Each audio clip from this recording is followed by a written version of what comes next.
Oke teman-teman, untuk hari ini saya akan putarkan sebuah video atau berita, dan untuk video atau berita kali ini yang dibahas yaitu tentang PDIP. Dan di dalam pembahasan untuk PDIP ini, nah ini yang dibahas atau yang dikomentari ini antara lain ya.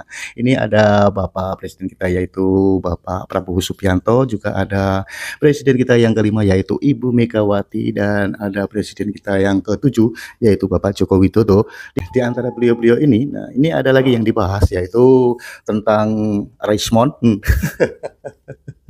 Dan ada Ahmad Basari, nah, dan ada juga ini, nah ini putra Bapak Prabowo Subianto yaitu Bapak Didit, nah atau Mas Didit, nah dan juga putri Ibu Puan Maharani yaitu Pinka. Nah, tentunya video atau berita kali ini yang dibahas kali ini, nah ini sangat menarik dan sangat seru sekali. Nah, seperti biasa ini dibahas dan komentari oleh teman kreator kita yaitu Opung Parbilak. Nah, pastinya teman-teman akan dibuat tertawa-tawa untuk kali ini. Nah.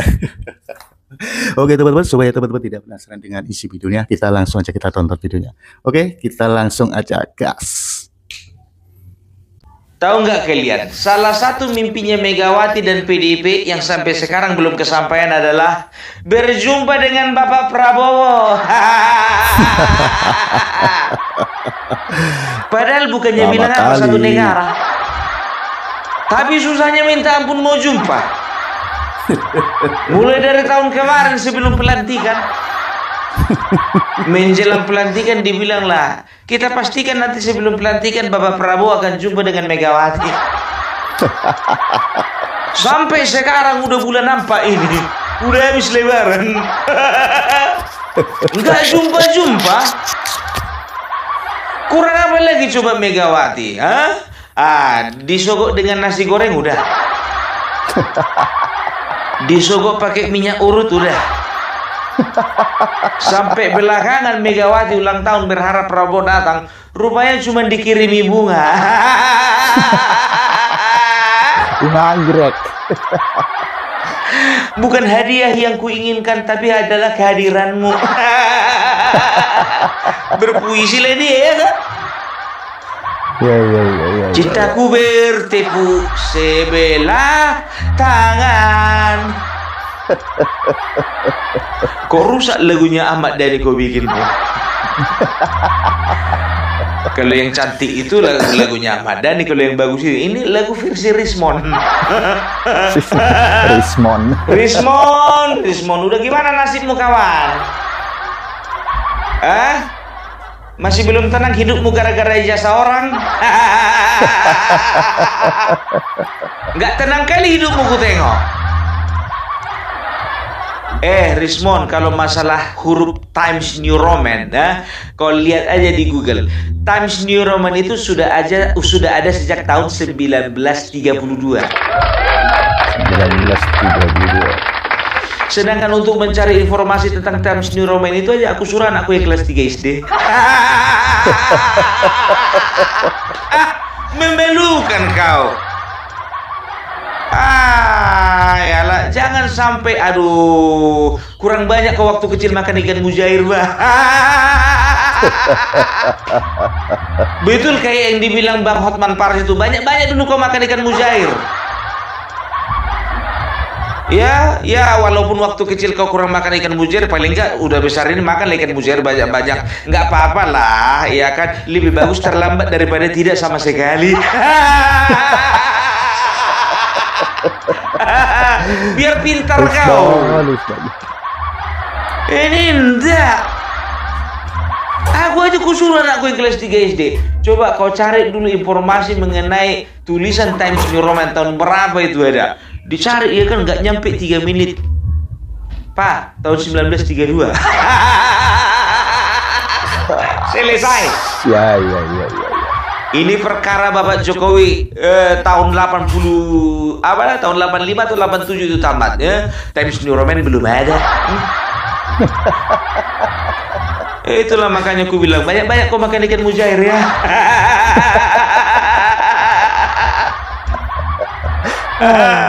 Saya tamat sekolah tahun 93. Saya kuliah dan menyelesaikan studi saya di UGM tahun 97.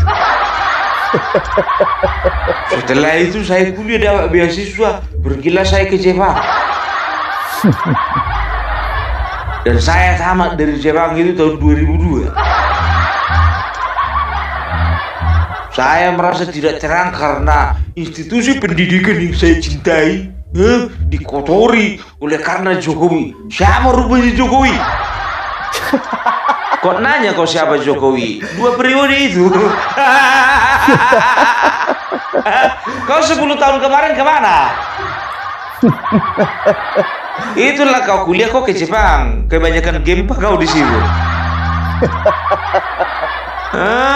Itu dia. Lalu saya disuruh istri saya untuk pergi ke UGM.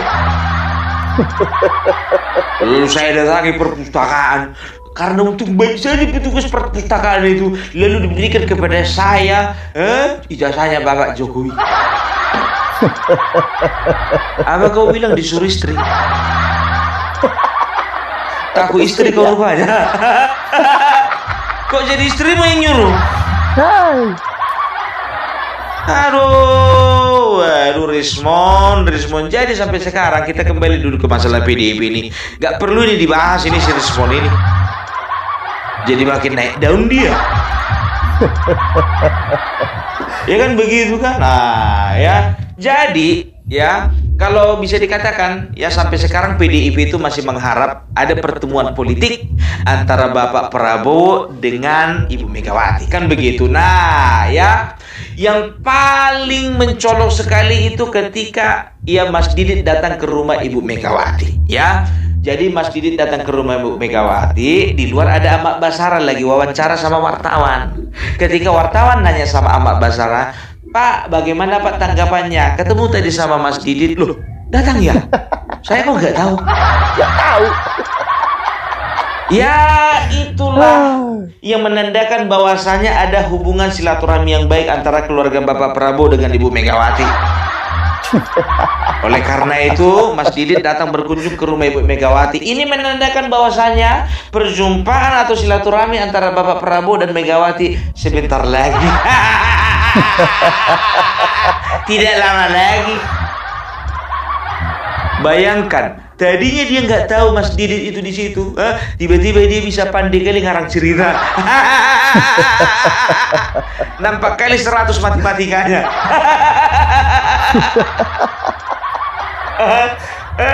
Kalau matematika ya nilai 100 itu yang bangga itu aljabar kan begitu, pecahan. Belajar setelah itu apa namanya pembagian perkalian kan begitu. Mana ada matematika dapat nilai 100 mengarang cerita. Tapi ini pintar orang ini, mulai dari Hasto, Adiana Pitupulu, Deddy Sitorus, Guntur Romli, semuanya itu pandai kali ngarang cerita termasuk Ahmad Basara.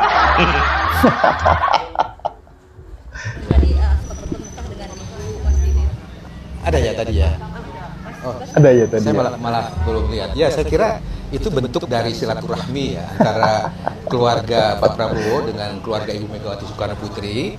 Karena Bu Mega berulang-ulang mengatakan bahwa hubungan pribadi antara Ibu Mega dan Pak Prabowo itu sangat baik sejak dulu hingga sekarang, begitu, dan itu dibuktikan dengan silaturahmi Pak Didit hari ini ke kediaman beliau. Dan saya kira silaturahmi antara Ibu Mega dan Pak Prabowo itu hanya tinggal menunggu waktu saja. Ya, saya kira gitu ya. Secepat kilat. Padahal dibilangnya tadi saya nggak tahu Mas Didit di sini. Tiba-tiba bisa ditarik kesimpulan bahwasanya Bapak Prabowo dengan Ibu Megawati sebentar lagi. Pandai, kalah apa? Kau kira Bung Parbela ndak jeli?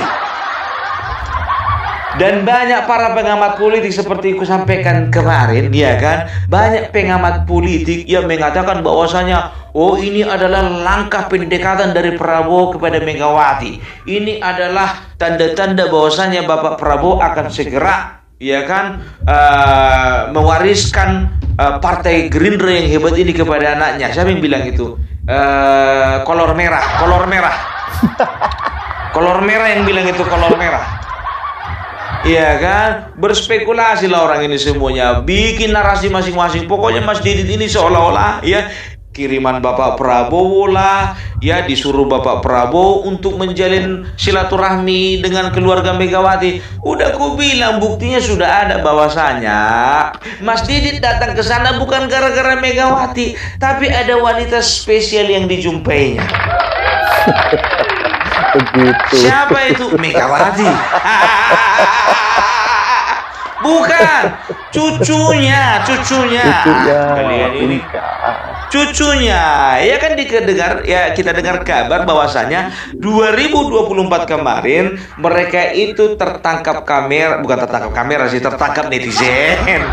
Foto-foto mereka tertangkap netizen, ya. Mereka itu sedang menunjukkan kemesraan, kan begitu. Jadi jangan diputar-putar lah, belok ke kiri, belok ke kanan, ya. Banyak kali sebetulnya pengamat politik ini, ya, sebetulnya kehidupannya pun juga harus diamat-amati.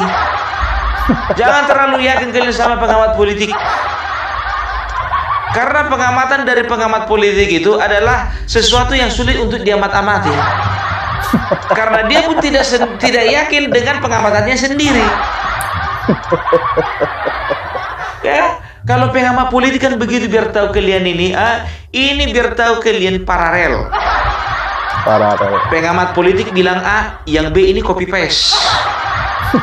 Datang pengamat politik yang C, di kopinya antara yang A dan B, di mixnya, jadilah pengamatan politik dari si C. Yang paling enak pengamat politik yang paling ujung.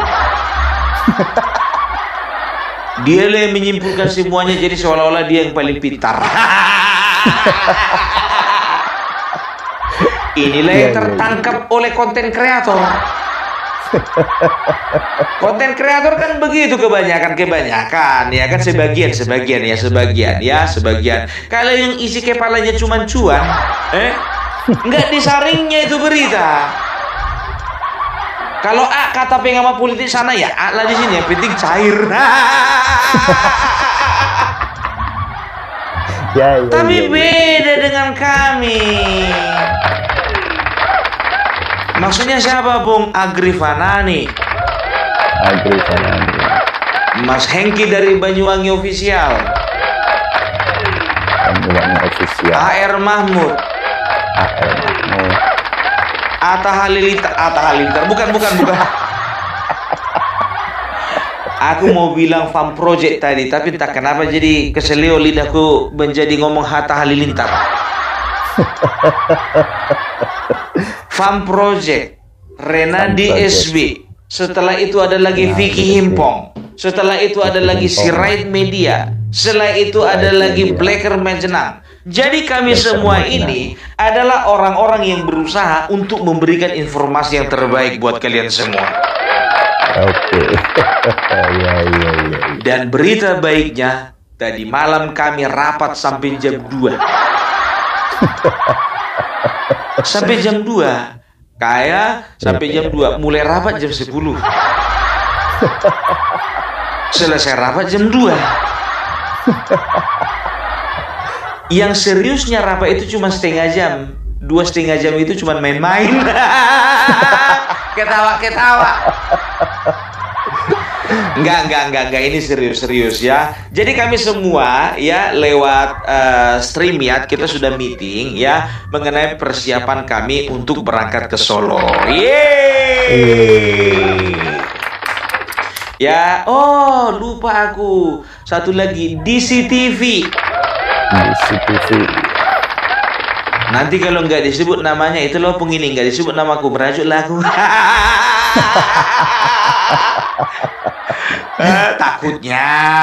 Takutnya. Jadi kami semua ini berencana akan berangkat, ya. Pokoknya kami itu titik kumpul kami di Solo. Kami akan tiba di Solo pada tanggal 20 April 2025. 20 April. Ya, dan juga bagi kalian yang masih ingin berkontribusi terhadap kepergian Opung Parbella ke Solo, ya. di sebelah kanan itu ada nomor rekening dan di sebelah kiri itu ada nomor WA WhatsApp. Ya kalau mau konfirmasi silaturahmi atau ngobrol-ngobrol ya boleh silakan WA Opung Parbelak. Ingat ya, Opung Parbelak itu WA-nya nomornya nomor pribadi bukan nomor kantor. Jadi tidak ada admin khusus untuk Opung Parbelak bikin dia gaji untuk menjawab WA dari kalian semua. Kalau yang menjawab WA itu Opung Parbelak semua. Kalian tanya di kolom komentar ya. Komentar siapa yang WA-nya sudah direspon sama Opung Parbelak dan juga siapa yang teleponnya diterima Opung Parbelak, dan juga ada beberapa dari teman-teman yang aku telepon langsung walaupun mereka tidak telepon. Pasti dibalas. Itu dia ya. Jadi doakan semuanya boleh berjalan dengan lancar ya. Jadi jangan lupa ini nomor rekening ya. Jangan tanya lagi, Pung ada nggak rekening yang lain? Aku tuh orang kampung. Rekeningku cuma satu. Kecuali kalau aku contohnya pebisnis, aku punya BCA, punya BNI, punya BRI. Ini cuma satu itu aja. Nggak ada yang lain. Mari kita kembali ke laptop. Jadi ini biar tahu kalian kalau kita bicara mengenai mengenai keinginan dari Megawati ya, ngotot pengen ketemu sama Bapak Prabowo ya. Ini sebetulnya menjadi pertanyaan besar bagi kita semua. Apa sih yang harus didesak? Apa sih yang harus dipaksakan? Ada urgensi apa? Kalau memang emergency, ya, kalau memang urgent, kalau memang mendesak, kenapa harus dibunyikan wacana di publik bahwasannya akan ada pertemuan, seolah-olah kayaknya mereka ini harus mengatur waktu ya kapan mereka bisa bertemu. Sekarang begini aja, Ibu Megawati dan juga PDIP, kalau memang ada niat kalian, langsung kalian datang ke kantor Gerindra atau langsung kalian datang ke istana ya, hubungi protokol, katakan bahwa kami ingin bertemu dengan Presiden Prabowo Subianto. Aku yakin protokol ya tidak akan pernah menolak ya permintaan dari Ibu Megawati dan juga teman-teman di PDIP. Ini seolah-olah jadi Bapak Prabowo jadinya yang mau kalian harapkan datang menjumpai kalian. Siapa loh? Maksud loh? Coba perhatikan dari kemarin sampai sekarang, nggak ada niat dari mereka itu. Memang kalau memang betul-betul mereka itu ngotot, ya datangi langsung kan begitu. Nggak mungkin nomor telepon nggak ada. Cuman masalahnya Pung, Bapak Prabowo kalau nggak mau jumpa kayak mana? Ngapain mereka datang kalau Bapak Prabowo nggak mau jumpa? Mau itu. Jujur saja, Opung Parbelak juga nanti habis dari Bapak Jokowi nanti mau jumpa sama Bapak Prabowo juga. Mulai. Opung mulai. Mentang-mentang followernya baik-baik semua. Udah lolos ke kota Solo, konten kemarin minta ke IKN. Habis itu mau jumpa sama Bapak Prabowo.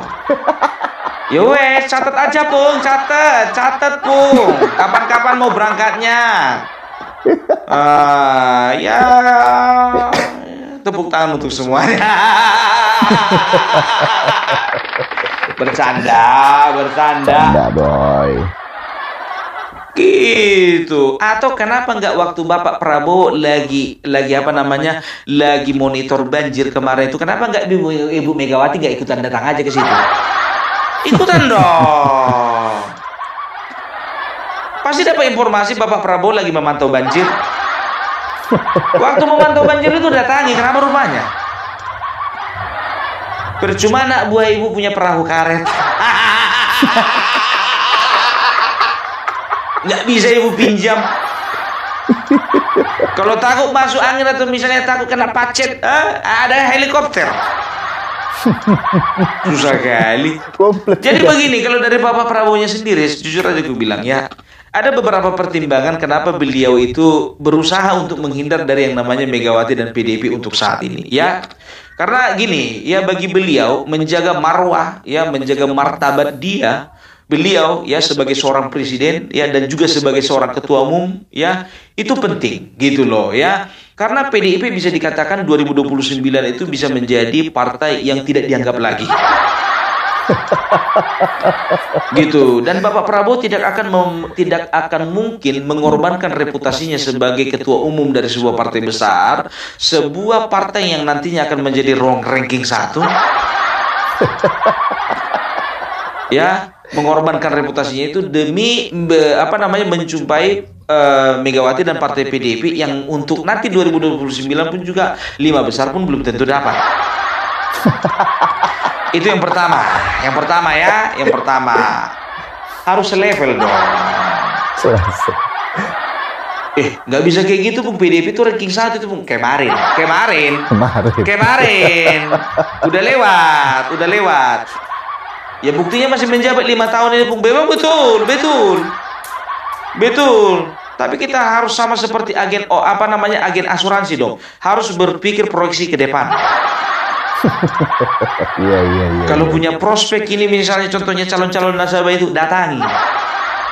Kalau nggak punya prospek hindari. Kok nyampe kok ke agen asuransi, Bung? Pengalamanku. Kan begitu. Kalau agen asuransi kan begitu, dilihat dulu calon nasabahnya ini prospek nggak. Kalau nggak prospek ngapain dijumpai? Rugi. Begitu juga Bapak Prabowo. Alasan kedua, bisa dikatakan Bapak Prabowo ini kan komunikasi dengan teman-teman yang ada di Kim Plus, kan begitu ya. Beberapa ketua umum partai ya, plus Kim plus Joko Widodo.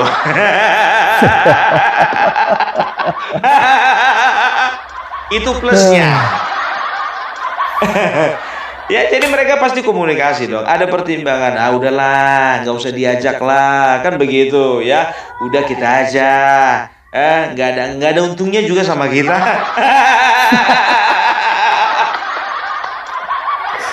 Kan begitu. Ya, dia menjaga bagaimana relasi dengan teman-temannya tidak rusak. Karena apa? Karena dia menjalin relasi dengan PDIP. Udah, kalau mau menjalin relasi udah biasa aja. B aja. Karena takut menyinggung perasaan dari salah satu dari ketua umum partai tadi. Termasuk ketua umum partai yang akan baru dibentuk. TBK. Super TBK. Oh, partai besar ini nanti, partai besar. Jadi Bapak Prabowo harus bijaksana di sini kan ya. Mana yang pasti akan jadi besar itu yang didekati.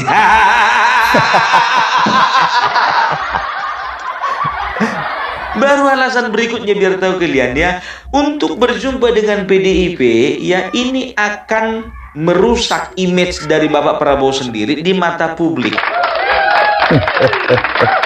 Kenapa gitu, Bung? Karena dia akan bersentuhan dengan banyak masalah Hasto, masalah Kongres, masalah pilkada, masalah pilpres, masalah nanti 2029. Makanya selalu kita berusaha menghindari masalah. Kalau udah tahu kita ada sumber masalah, masa kita dekati? Jauhi dong. Iya. Ini kan penilaianku terhadap apa yang responnya Bapak Prabowo. Oke teman-teman, terima kasih yang sudah menonton videonya. Itulah keseruan apabila pembahasan komentari tentang isi videonya. Gimana menurut pendapat teman-teman? Apabila teman-teman ada saran atau ada pendapat, silahkan komen di kolom komentar. Sampai jumpa di video selanjutnya. Selamat beraktivitas, sampai jumpa.